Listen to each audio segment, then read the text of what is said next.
আপনার কি কৃষক বন্ধু প্রকল্পের রিভেরিফিকেশনের লিস্টে নাম এসছে? পঞ্চায়েতে যে লিস্ট বেরিয়েছে আপনার কি নাম এসছে? আপনি কি ডকুমেন্ট জমা দিয়েছেন? আর যদি জমা দিয়ে না থাকেন, আপনার যদি নাম থাকে, আপনি যদি জমা দিয়ে না থাকেন, তাহলে আপনার জন্য কিন্তু ভিডিওটা খুব গুরুত্বপূর্ণ। তো বিভিন্ন অঞ্চলে জিপিওয়াইজ যে ক্যাম্প মোডে যে ভেরিফিকেশান হচ্ছে, ডকুমেন্টগুলো জমা নিচ্ছে, তো এখানে কিছু কিছু ইনকমপ্লিট ইনফরমেশন আগে থেকে কিন্তু দেওয়া ছিল বা আমরা দিয়েওছি, যে কৃষক বন্ধু প্রকল্পের ভেরিফিকেশনের জন্য কী কী ডকুমেন্ট লাগে। প্রথম ডকুমেন্ট ছিল যে আপনার সমস্ত যে ডকুমেন্টের মধ্যে আধার কার্ড, ভোটার কার্ড, আপনার ব্যাংক পাসবুক, আপনার পর্চা এবং আপনার স্বামী বা স্ত্রী, তারও কিন্তু সিমিলার ডকুমেন্ট লাগছে। মানে স্বামী যদি কৃষক বন্ধু পায়, স্ত্রীর ওই সমস্ত ডকুমেন্ট লাগছে। স্ত্রী যদি কৃষক বন্ধু পায়, স্বামীর ওই সমস্ত ডকুমেন্ট লাগছে।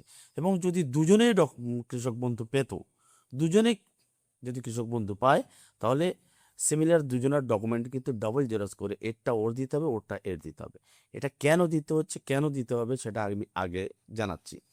তারপর তার আগে কিছু একটা ইনফরমেশন দিই, যে এই সমস্ত ডকুমেন্টের সঙ্গে কিন্তু অ্যাডিশনাল ডকুমেন্ট হিসাবে যেটা চাইছে ক্যাম্পে অফিসারেরা, সেটা হচ্ছে আপনার যে 2026-এ আপনি যে ভোট দিয়েছেন, মানে ভোট আপনার যে এসআইআর লিস্টে ফাইনাল রোলে যে নাম এসছে, আপনার বাড়িতে কিন্তু একটা ভোটার স্লিপ দিয়ে গেছিল।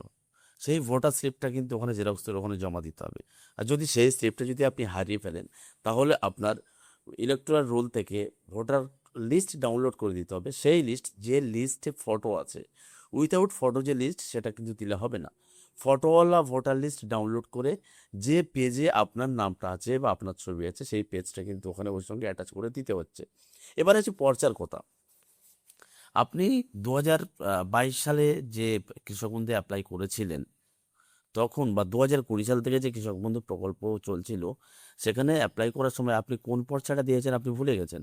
আপনার কাছে অনেক পর্চা আছে এখন, বা এর পরে আপনি অনেক জমি কিনেছেন, বা আপনার নামে অনেক রেকর্ড হয়েছে ওয়ারিশান সূত্রে বলুন বা দান সূত্রে বলুন, আপনার আরও পর্চা আছে। এখন আপনার মনে নেই এই 3-4টে পর্চার মধ্যে কোন পর্চাটা আপনি দিয়েছিলেন প্রথম কৃষক বন্ধু অ্যাপ্লিকেশন করার সময়।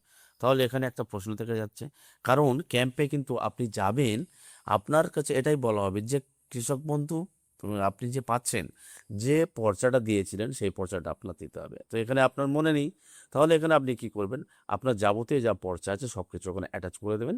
এবার ফর্ম ফিল আপের সময় আপনার একদম লাস্ট যে পর্চাটা আছে, আনুমানিক আপনার আন্দাজ মতো করে সেই পর্চার সমস্ত জেএল নাম্বার, খতিয়ান নাম্বার, দাগ নাম্বার, সেটা আপনি সেখানে পুট করে দেবেন, একটা আনুমানিক। ঠিক আছে, ওটা ওটা গেল পর্চার বিষয়টা। এবার আসি যে স্বামী স্ত্রীর ডকুমেন্ট এখানে কেন চাইছে।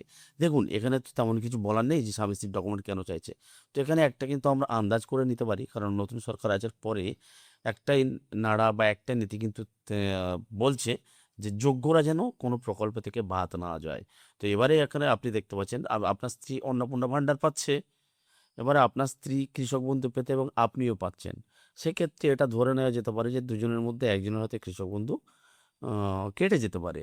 তাই এই কারণে এটা আমি আনুমানিক, এটা আমি যতটা মনে করছি ততটাই বললাম। এর কোনো অফিসিয়ালি অ্যানাউন্সমেন্ট নেই, এর কোনো প্রুফ নেই বা এই ধরনের কোনো নোটিফিকেশন বেরোয়নি।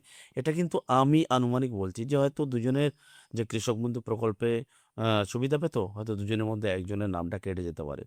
তবে এটা তো করার মেন উদ্দেশ্য তো এই সমস্ত উপভোক্তাদেরকে পিএম কিষাণের আওতায় নিয়ে আসা। সেটা কিন্তু ডেফিনেটলি একটা গুড নিউজ। তো বোঝাতে পারলাম তো, যাদের এখনো ক্যাম্প বাকি আছে, যাদের এখনো ডকুমেন্টেশন জমা দিতে বাকি, তো তারা কিন্তু এই জিনিসগুলো একটু ধ্যান রাখবেন। পর্চা আপনি কী দেবেন, এবং ওর সঙ্গে অ্যাডিশনাল ডকুমেন্ট হিসাবে যেটা অ্যাটাচ করতে হবে সেটা কিন্তু গুরুত্বপূর্ণ ভোটার লিস্ট, কিংবা আপনার যে ভোটের আগে ভোটার স্লিপ কপি, সেই ভোটার স্লিপ কপিটা কিন্তু আপনাকে ওখানে জমা দিতে হবে জেরক্স করে। আর যদি না থাকে ফটোওয়ালা ভোটার লিস্টে আপনার নাম যে পেজ আছে সেই পেজটা আপনাকে ওখানে জমা দিতে হবে। তো কৃষক বন্ধু নিয়ে মানুষ কিন্তু অনেক প্রশ্ন।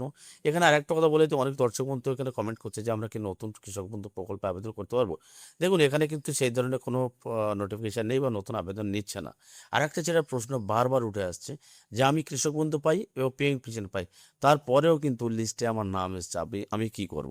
দেখুন, আপনার যে লিস্টে নাম এসছে, আপনার নিশ্চয়ই তো কোনো প্রবলেম থাকতে পারে, তো আপনি জমা করুন। এবং যারা বলছে যে আমি শুধু কৃষক বন্ধু পাই, আমার কিন্তু লিস্টে নাম আসেনি, তাহলে আমি কি করব। দেখুন, সেটা কিন্তু আপনাদেরকে পঞ্চায়েতে যোগাযোগ করতে হবে প্রধানের কাছে, যে লিস্টে নামটা কেন আসেনি এবং এর পরিপ্রেক্ষিতে আপনি কী করবেন। তো এই ছিল আজকের ভিডিও, কৃষক বন্ধু নিয়ে কিছু প্রশ্নের উত্তর দেওয়ার চেষ্টা করলাম। তো ভিডিওটা যদি ভালো লেগে থাকে প্লিজ একটা লাইক করে দেবেন, এবং যদি ভিডিওটা উপকৃত মনে হয় তো শেয়ার করে দেবেন, এবং ফেসবুক পেজ থেকে যদি ভিডিওটা দেখতে থাকেন ফেসবুক পেজটা ফলো করে দেবেন, এবং ইউটিউব চ্যানেল থেকে যদি দেখেন তো ইউটিউব চ্যানেলটা সাবস্ক্রাইব করে পাশে থাকে বেল আইকনটি অন করে রাখবেন। দেখা হচ্ছে পরের ভিডিওতে। ভালো থাকবেন, সুস্থ থাকবেন, ধন্যবাদ, জয় হিন্দ।